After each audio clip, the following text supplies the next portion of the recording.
Hey all, Ms. Z here, and today we're going to do a quick lesson on simplifying radicals. Our essential statement is I can simplify a radical expression. So let's get into the vocabulary.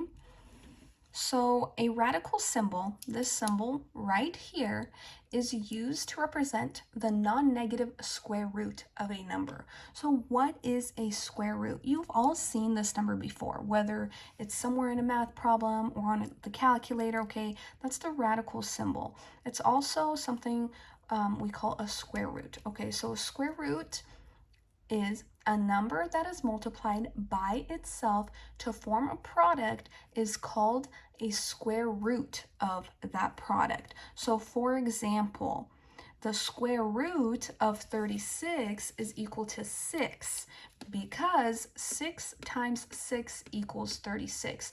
It's actually also negative 6 because negative 6 times negative 6 is equal to 36 as well. Another example could be the square root of 25 equals 5 because 5 times 5 equals 25.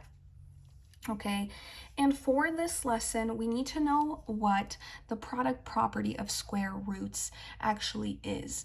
So if you have the square root of AB, okay, it's the same thing as the square root of A times the square root of B. So the factors can be split up under that radical.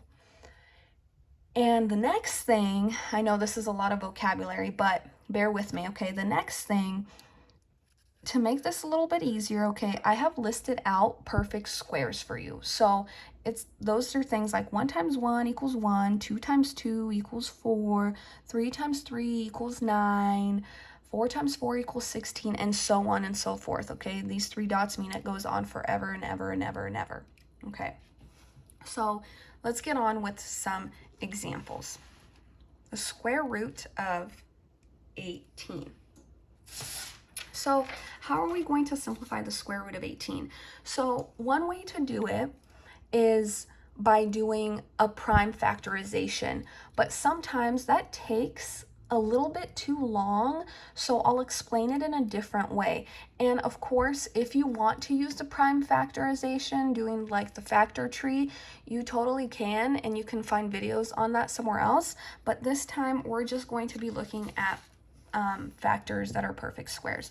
So looking at the square root of 18, well, 18 is not a perfect square because nothing times itself equals 18, so we have to simplify this radical expression.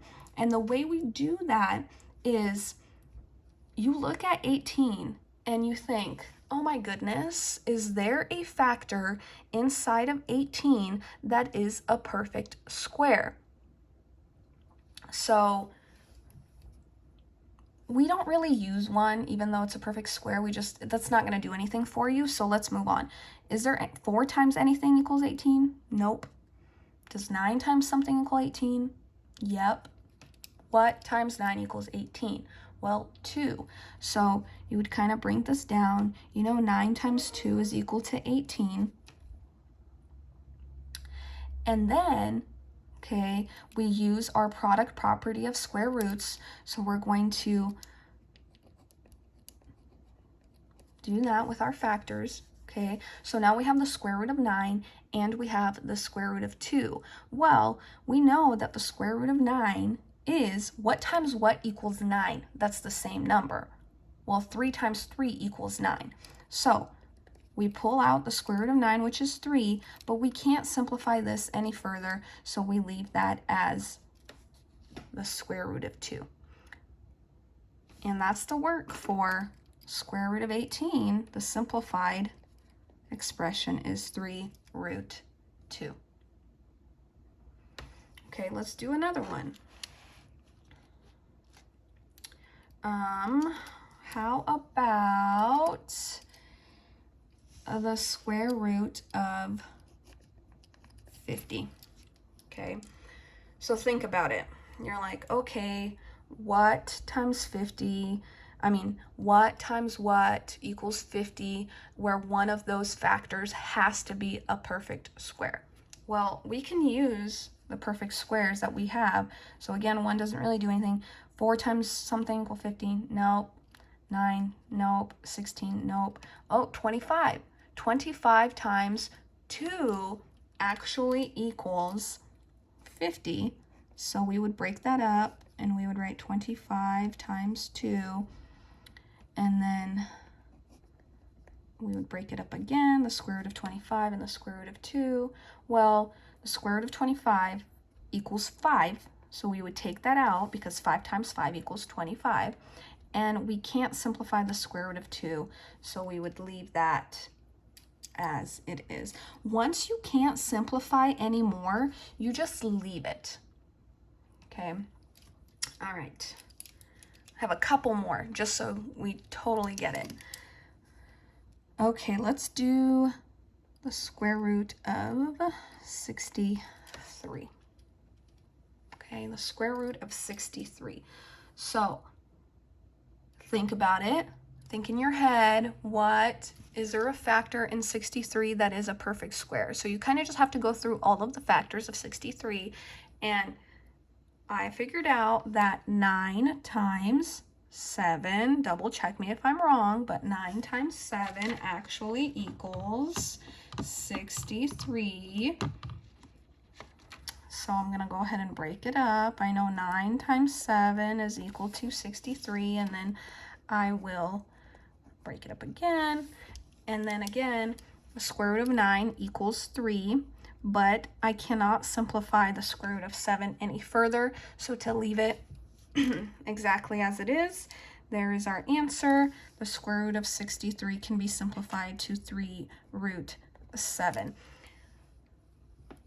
And there you go. Okay, what I wanted you to see is that you're not always going to have a 2 under the root. It could sometimes be a different number. Okay, and so don't think that, okay, we can take the square root of most things, but then as a simplified radical, we're going to have the square root of 2, because that is not always going to be the case. In this case, as you can tell, it's 3 root 7. Okay, one more example. Here we have the square root of 32. Okay, I'm actually going to do this problem twice, and then I'm going to do it in a way where you're going to see. So most students, when they look at 32, they're like, oh my goodness, okay, 4 times 8 equals 32. You're right, that is totally true, okay? 4 times 8 does equal 32. So normally I would just go with them, like, okay, 4 times 8 equals 32, perfect. So let's break it up, okay? Here we have 4, oops. Yes, I'm showing off my erasable pens. And here we have 8. And you're like, okay, well, the square root of 4 is 2, so because 2 times 2 equals 4, so I'll take that out, and then I have root 8. And I'm done, woohoo! Well, no, you guys, you're not done, because actually inside of 8, there is a factor that is a perfect square.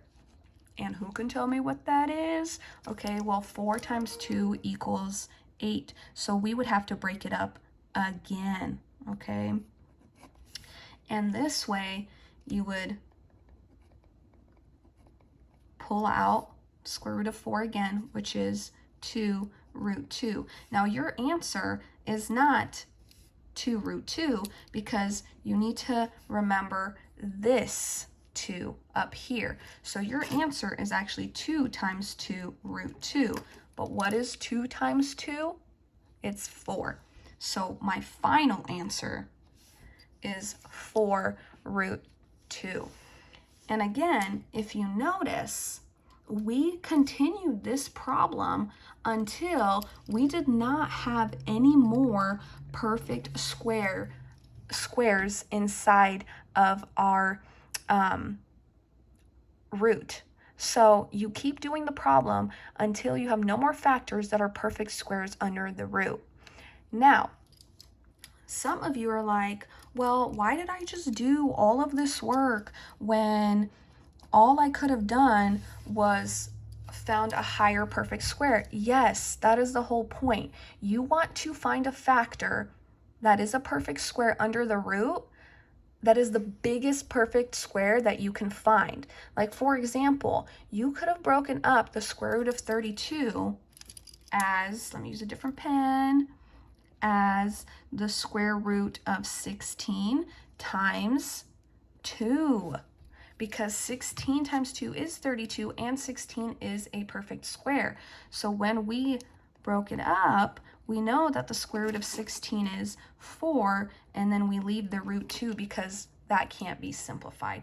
And again, you still get the same exact answer, but with a lot less work. So what your goal is you're trying to find a factor of this number that's the highest perfect square. So this works. You just have to do a little bit more work if you notice, but this is definitely a lot faster. So again, if you have any questions regarding this, please let me know and I'll do my best to answer them.